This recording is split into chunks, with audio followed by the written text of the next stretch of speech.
राजू बहुत ही खुश था।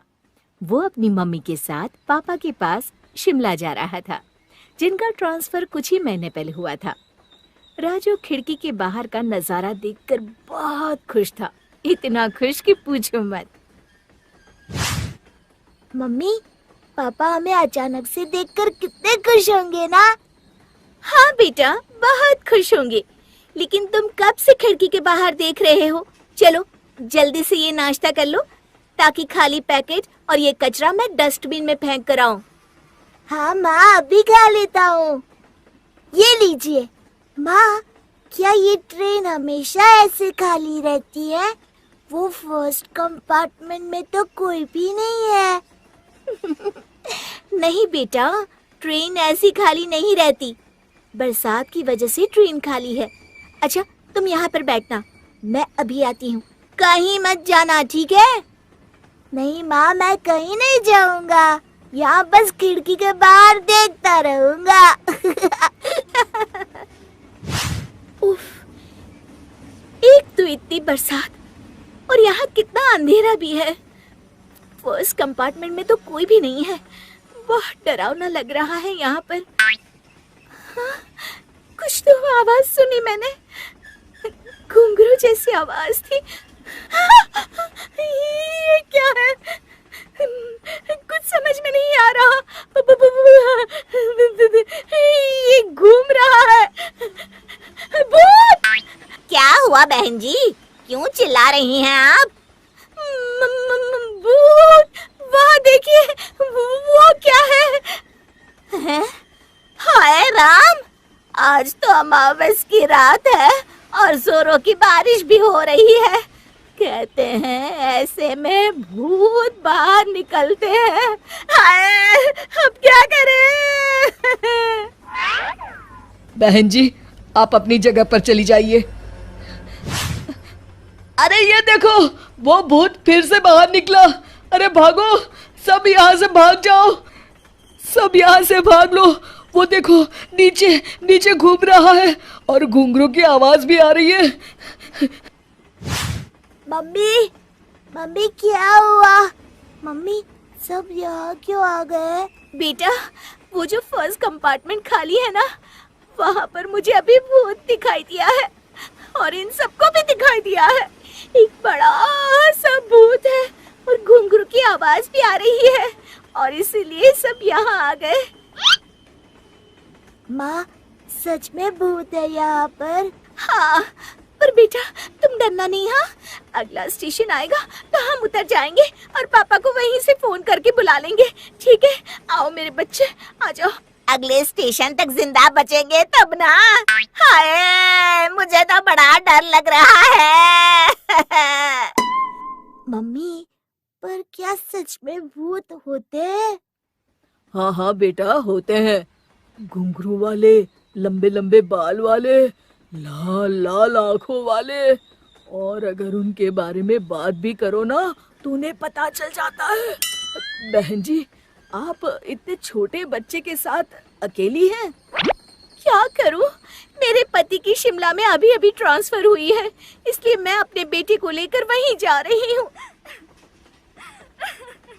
मास्टर जी ने तो कहा था भूत भूत कुछ नहीं होता, वो हमारी कल्पना या फिर डर होता है, और तब हमें डरना नहीं चाहिए, पर हिम्मत से उसमें से बाहर निकलकर सच्चाई का पता लगाना चाहिए।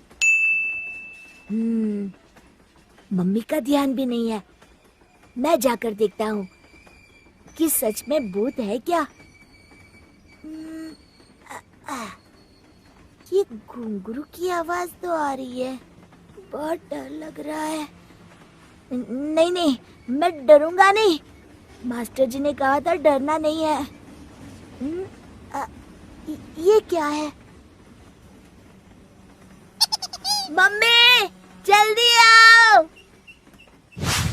क्या हुआ बच्चे?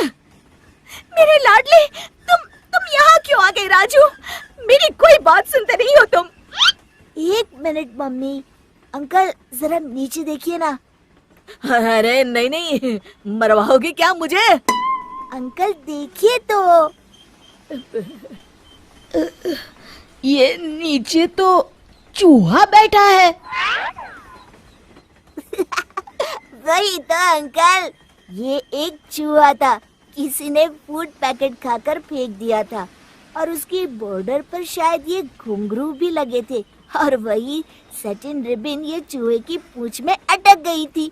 तो चूहा उस बॉक्स के साथ घूम रहा था और अंधेरे में उसे ही आपने भूत समझ लिया। मम्मा, वो भूत नहीं है। डरिए मत। क्या हिम्मत वाला बच्चा है बहन जी। आपको फक्र होना चाहिए कि आप ऐसे बहादुर लड़के की माँ हैं। सच में। हाय राम। बेटा इधर आ मेरे लाडले। राजू, फिर से कभी ऐसे अकेले मत जाना, ठीक है?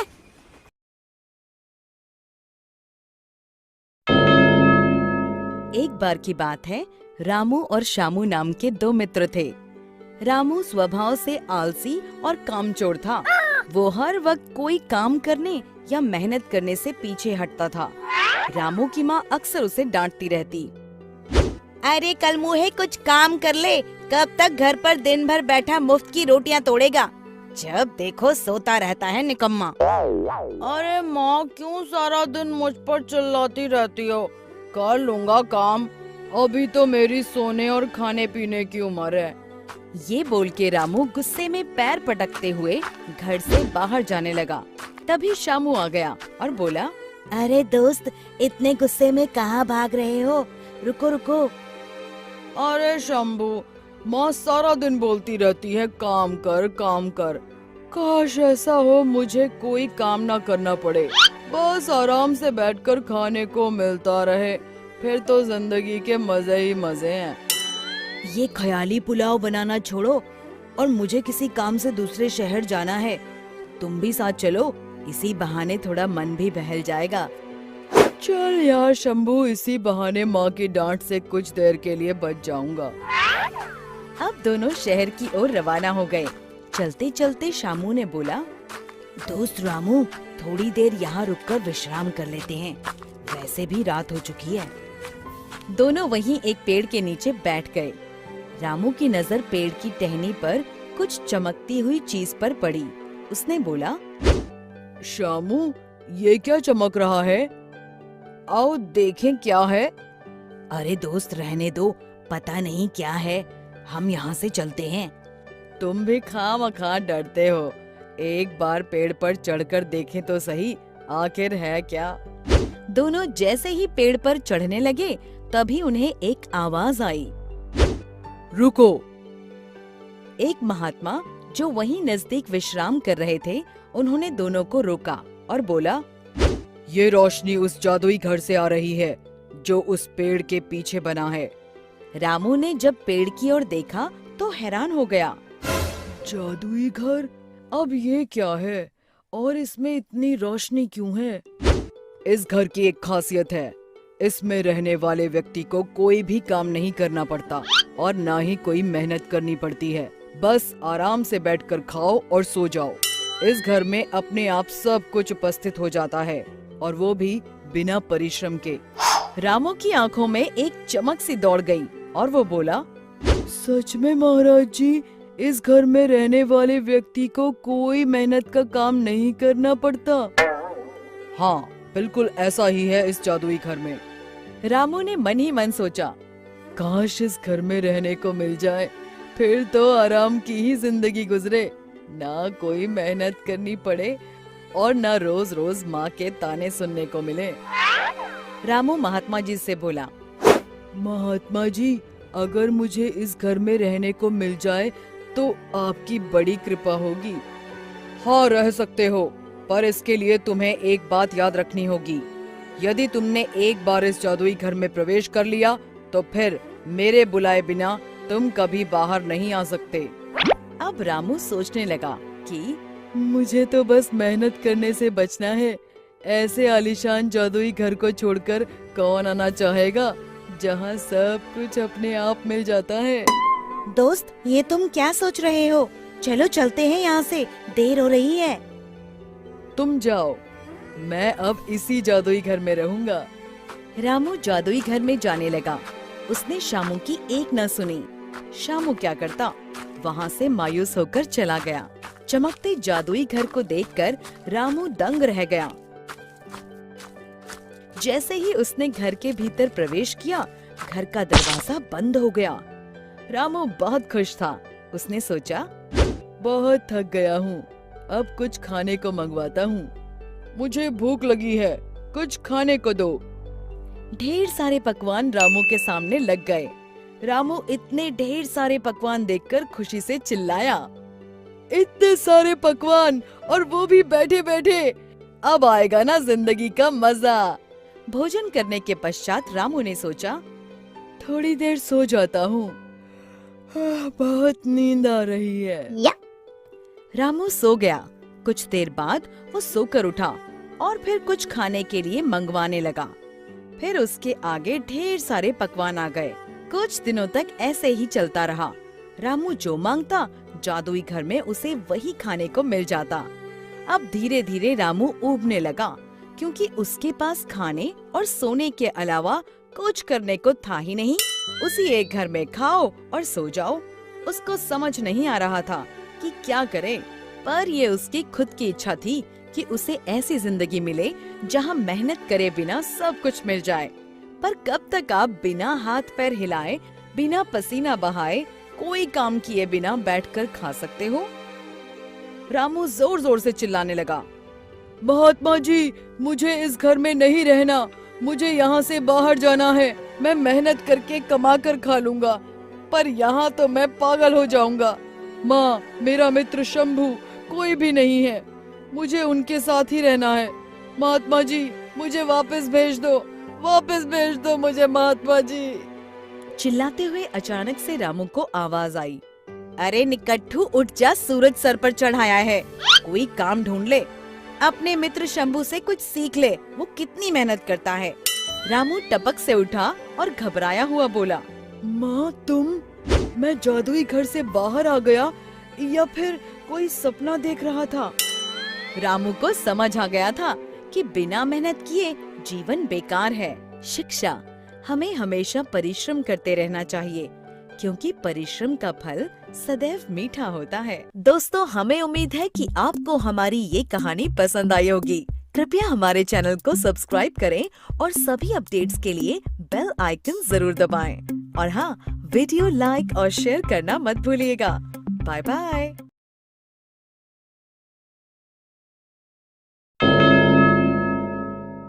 मारो इसे और मारो इसे, ये इसी लायक है।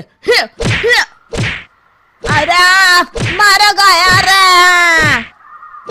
सरपंच जी, कालिया को चोरी करते हुए हम सब ने रंगे हाथ पकड़ा है। अब इसे गांव से बाहर निकाल देने में ही हम सबकी भलाई है।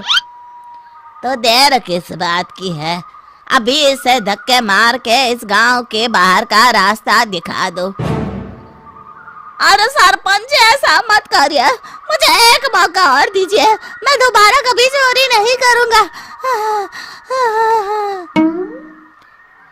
लेकिन गांव वाले उसकी एक नहीं सुनते और उसे मार मार के गांव की सीमा के बाहर निकाल देते हैं। हाय, मेरी कमर दर्द के मारे मेरी जान निकली जा रही है। हाय, कमबख्तों ने जम के धुलाई की है मेरी। अरे भगवान करे इनके गांव में भूचाल आ जाए, धरती फट जाए और सब गांव वाले उसमें समा जाए। चलते चलते कालिया जंगल में पहुंच जाता है। उसे वहां एक प्रयोगशाला दिखाई देती है। अरे इस जंगल में ये अजीब सा दिखने वाला घर किसने बनाया है, चल कर देखना पड़ेगा। कालिया प्रयोगशाला के पास चला जाता है। दो वैज्ञानिक प्रयोगशाला में बातें कर रहे होते हैं। बधाई हो डॉक्टर चमन, आखिरकार हम दोनों ने मिलकर एक ऐसी घड़ी का आविष्कार कर लिया है जिसे पहनकर कोई भी इंसान गायब हो सकता है। हाँ हाँ, तुमने बिल्कुल सही कहा डॉक्टर जर्माटो। अब कल सुबह ही हम इस जंगल से निकल जाएंगे, लेकिन उससे पहले आज रात के खाने का बंदोबस्त करते हैं। हाँ हाँ, मुझे तो बड़ी जोरों से भूख लगी है, चलो चलते हैं। दोनों वैज्ञानिक वहां से चले जाते हैं। उनके जाते ही कालिया प्रयोगशाला में दाखिल होता है। अच्छा, तो ये बात है। कालिया बड़े से कांच के अंदर रखी घड़ी को बाहर निकाल लेता है और अपनी कलाई पर बांध लेता है। फिर घड़ी में लगा बटन दबा देता है। कालिया को एक जोरदार झटका लगता है। कालिया अपने आप को आईने में देखता है तो उसका पूरा शरीर पूरी तरह से गायब हो चुका होता है। हाँ, अब तो जो चाहे वो कर सकता हूँ। सबसे पहले मैं उन सभी को सबक सिखाऊंगा। गांव वालों, मैं आ रहा हूँ। कालिया गांव की ओर चल पड़ता है। थोड़ी देर के बाद दोनों वैज्ञानिक वहां आते हैं। अरे ये क्या, लगता है कोई हमारी घड़ी चुरा कर ले गया है। ये देखो पैरों के निशान। अब क्या होगा? अगर वो घड़ी किसी गलत हाथों में पड़ गई तो अनर्थ हो जाएगा। तुम चिंता मत करो, हमारी घड़ी में जो बैटरी लगी है ना, वो सिर्फ 24 घंटे चलेगी। उसके बाद वो घड़ी काम करना बंद कर देगी। उधर दूसरी तरफ गांव में सरपंच अपने घर में सो रहा होता है। तभी एक आहट से उसकी नींद खुल जाती है। अरे कौन है? कौन है वहाँ? बड़े मजे से सो रहा है। आज मैं तुझे नहीं छोड़ूंगा। कालिया पास में पड़ा डंडा उठाकर सरपंच की पिटाई शुरू कर देता है। ये ले, ये ले, इसी लायक है, ले। आप मर गए। अरे अरे ये क्या हो रहा है? अरे अरे कोई बचाओ मुझे, मेरे घर में भूत आ गया है। सही कहा, मैं भूत ही तो हूँ, ये ले। अरे भूत जी, मैंने आपका क्या बिगाड़ा है? मुझे छोड़ दीजिए। आपको क्या चाहिए? तेरे घर में जितना भी पैसा है ना, मुझे ला कर दे दे, तब मैं तुझे छोड़ दूंगा और यहाँ से चला जाऊंगा। सरपंच अपनी तिजोरी से पैसे निकालकर एक बड़े कपड़े में बांधकर जमीन पर रख देता है और कालिया वो सारा पैसा लेकर वहां से चला जाता है। दूसरी तरफ जमींदार गांव के चौराहे पर खड़ा कुछ लोगों से बात कर रहा होता है। इस कमीने जमींदार ने भी मुझे बहुत पीटा था, इससे भी बदला लेना तो बनता है। हाँ? जमींदार अचानक अपने आप को चांटे मारने लगता है। अरे भाई ये क्या हो रहा है? जमींदार साहब अब ठीक तो है ना? अरे मुझे नहीं पता भाई।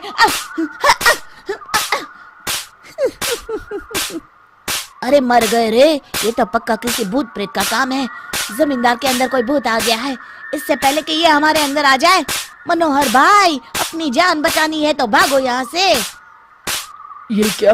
अरे बाप रे बाप, मुझे तो भूतों से बड़ा डर लगता है। मैं तो चला यहाँ से। अगली सुबह इस घटना से पूरे गांव में दहशत फैल जाती है। सभी गांव वाले आपस में बात करने लगते हैं। अरे भाई, पता नहीं कहां से हमारे गांव में एक भूत आ गया है। उसने कल रात को सरपंच और जमींदार की खूब पिटाई की और उनके सारे पैसे भी लेकर चला गया। हाँ भाई हाँ, ये भूत तो मुझे बड़ा अजीब लगता है। मेरी समझ में नहीं आता कि भूत उन पैसों का करेगा क्या। अरे तेल में पकोड़े बना के तलेगा, बेवकूफ। इस बात की चिंता करके कहीं वो भूत हमारे घर में ना आ जाए। तुम बिल्कुल सही कह रहे हो आर्या, मैं भी इसी बात से घबरा रहा हूँ। अच्छा, अब मैं अपने घर जा रहा हूँ, तुम सब भी अपने अपने घर चले जाओ। उस भूत का कोई भरोसा नहीं है। हाँ। तीनों वहां से चले जाते हैं। दूसरी तरफ कालिया सारे पैसों को एक खंडर में छुपा देता है। इतने सारे रुपए तो मैंने अपनी पूरी जिंदगी में एक साथ कभी नहीं देखे। इस तरह कुछ दिनों में मैं अमीर बन जाऊंगा। आज मैं उस मोटे बब्बन को अपना शिकार बनाऊंगा। सुना है दहेज में बहुत सारे पैसे और गहने मिले हैं उसे। रात होते ही कालिया बब्बन के घर में घुस जाता है। हाँ, मिल गई तिजोरी। अब जल्दी से इसे खोलकर सारे पैसे निकाल लेता हूँ। अरे खुल जा, खुल जा। खुल गई। कालिया पैसे थैले में भर ही रहा था कि तभी बब्बन उसके बगल में आकर खड़ा हो जाता है। भाई क्या कर रहा है? हाँ? अरे हट। अरे तेरी इतनी हिम्मत, मैं तेरे सामने खड़ा हूँ और तू फिर भी मेरी तिजोरी से पैसे चुरा रहा है। अरे मैं तो गायब हूँ, तू मुझे कैसे देख रहा है? कालिया अपनी घड़ी को देखता है। अरे इसे क्या हो गया है? हाय, लगता है बैटरी खत्म हो गई। अच्छा, तो आज मैं तेरी बैटरी अच्छे से चार्ज कर देता हूँ। अरे भाग्यवान, जरा मेरा डंडा तो लाना। ये मोटा मुझे नहीं छोड़ेगा। अरे भागो। कालिया भागकर घर के बाहर जाता है। बाहर सभी गांव वाले हाथ में डंडा लिए खड़े होते हैं। अच्छा, तो तू वो भूत है। मुझे माफ कर दीजिए सरपंच जी, मैं आपके और जमींदार जी के सारे पैसे लौटा दूंगा और आज ही हमेशा के लिए ये गांव छोड़कर चला जाऊंगा। शिक्षा, बुराई ज्यादा दिन की मेहमान नहीं होती, एक दिन उसका अंत हो ही जाता है।